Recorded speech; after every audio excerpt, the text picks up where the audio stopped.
Hello everyone, welcome to my channel. Today I'm excited to share a research project exploring the impact of hybrid HRM systems on employee well-being in China, a self-determination theory perspective. This is a project I collaborated with colleagues Kenneth, Cafferkey, Adam Sholong, and Townsend.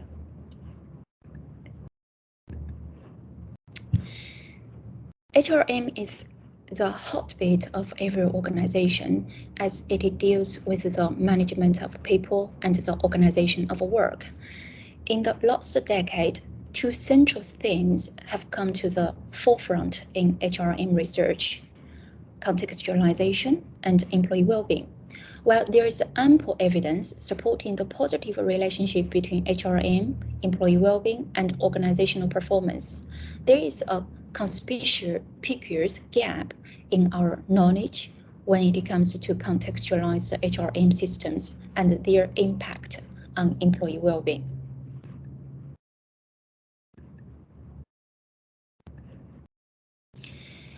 Now, what's this hybrid HRM approach all about? This approach combines elements of both a high involvement work system and a high compliance work system, and it's an intriguing concept in HRM, echoing the call for contextualization of HRM in research. The existing research hints at the potential advantage of this hybrid approach over relying solely on one. High involvement work system aligns with the theories emphasizing employee empowerment and autonomy, such as self-determination theory. On the flip side, high compliance work system with its focus on rules, punishment, and monitoring seems at odds with SDT. This paradox raises fascinating questions about how HCWS influences employee well-being and whether it can satisfy their basic psychological needs. But here's the catch: the body of evidence on the impact of HCWS on employee well-being is somewhat limited, and research on the underlying mechanisms involved is sparse. So what is employee well-being? Employee well-being is the overall experience of an employee at work. So this plays a vital role in HRM and organizational performance. Employee well-being is a construct of multidimensional nature. However, few research have incorporated both positive and negative dimensions of employee well-being in their operationalization. In our study, we delve into the relationship between hybrid HRM and employee well-being using self-determination theory. We propose that both high involvement and high compliance work systems in China can fulfill employees' autonomy, competence, and relatedness needs, ultimately enhancing their well-being.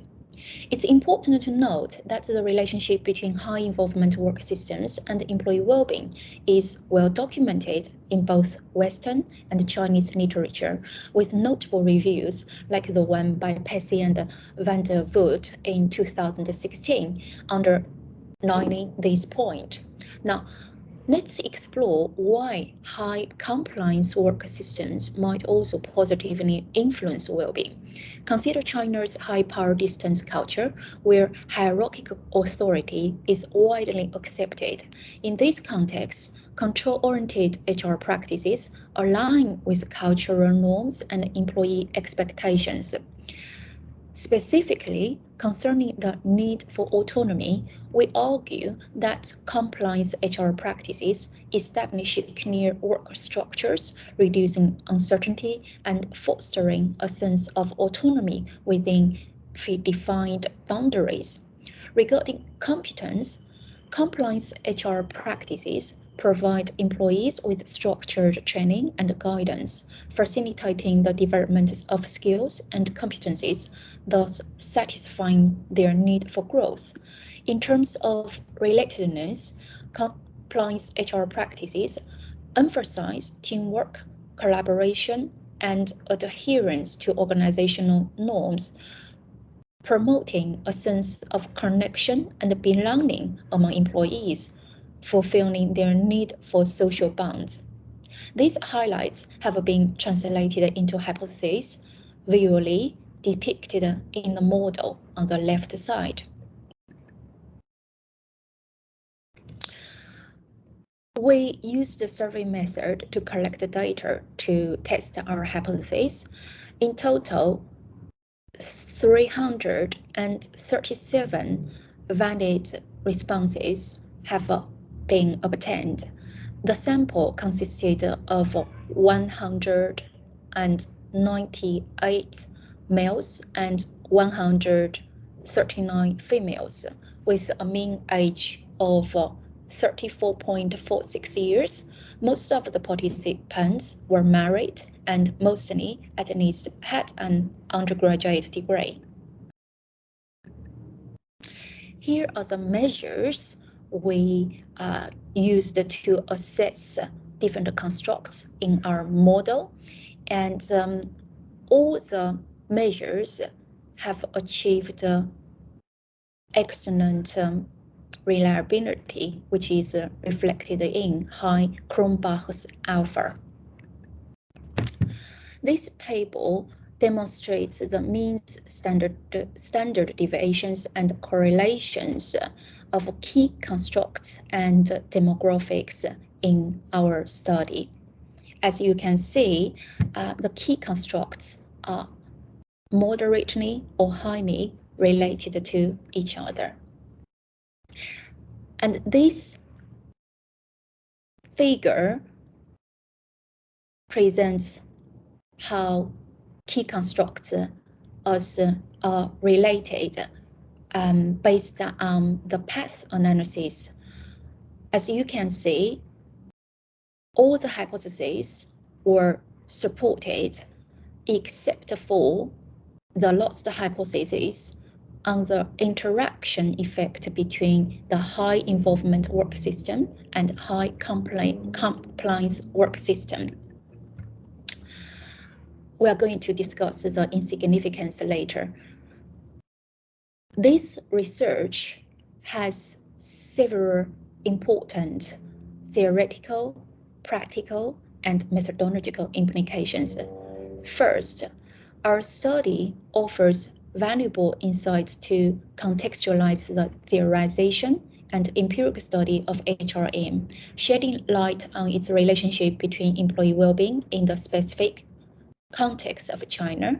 Second, by reinforcing the power of self-determination theory in explaining well-being with a Chinese context, our research contributes to the broader understanding of motivational theories in diverse settings.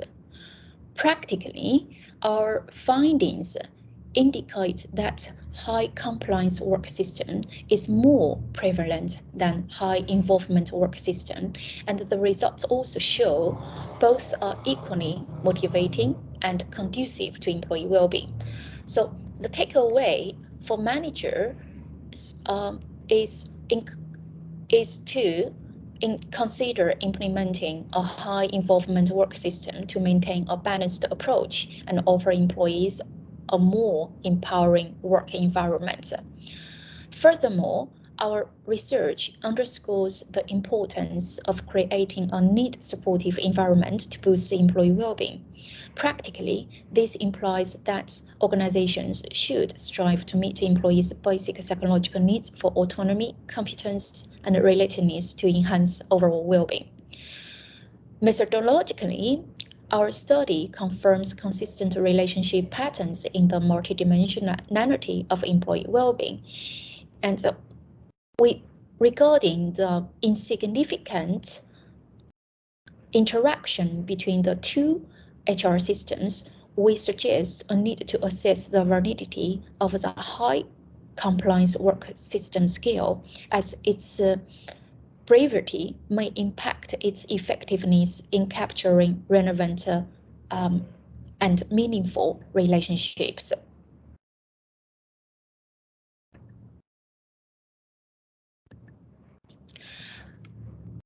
Our paper has 3 limitations, so that we need to interpret the results with caution. First, our study employs a cross-sectional research design, limiting our ability to track changes over time.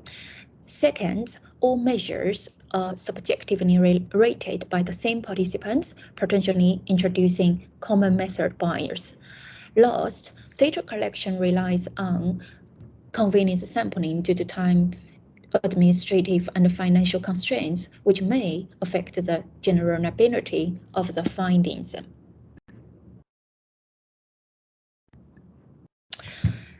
Thank you for your attention. Thank you for dropping by and have a listen. If you are interested, if you have any questions, feel free to contact me via my email at Tainers, or leave your comments directly on this video. I eagerly wait for your comments, questions, and suggestions. Thank you.